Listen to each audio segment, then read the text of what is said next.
Ինչալից մենք այնտեղ ունենք պատվավոր։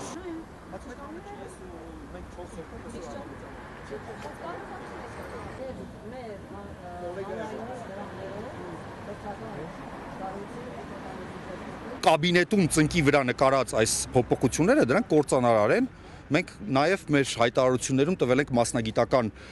դիրքորոշում ենք ցույցաբերել, որ կարող եք տեսնել, թե ինչ հետևանքների դա կարող է հանգեցնել։ Հայկական դպրոցները կերկրորդանան, հայկական կրթությունը կերկրորդանա, այսինքն որակյալ կրթությունը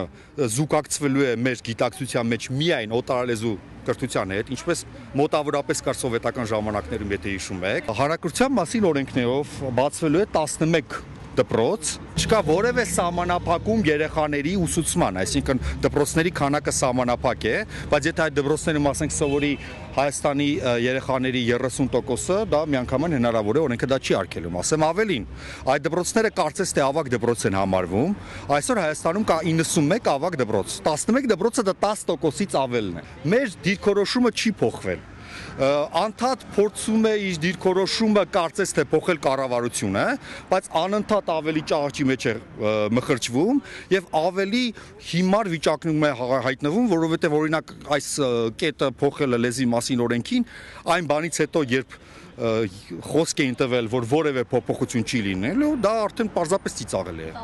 Ձեր այսօրվա պահանջն է, որ օրակարգից ընդհանրապես հանվի այդ։ Իրենց գործն է, կարող են օրակարգից հանել, դրա համար կան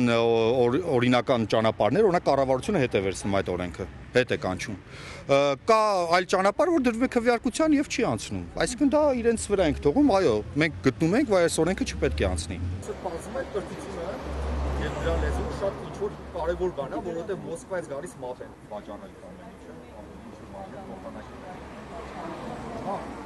մենք մտածում ենք, ես պարզապես ունենք ինչի եմ դեմ, համացանցով քվեարկության բարդացնում է, բայց դրա փոխարեն մենք 100% համոզված կլինենք, որ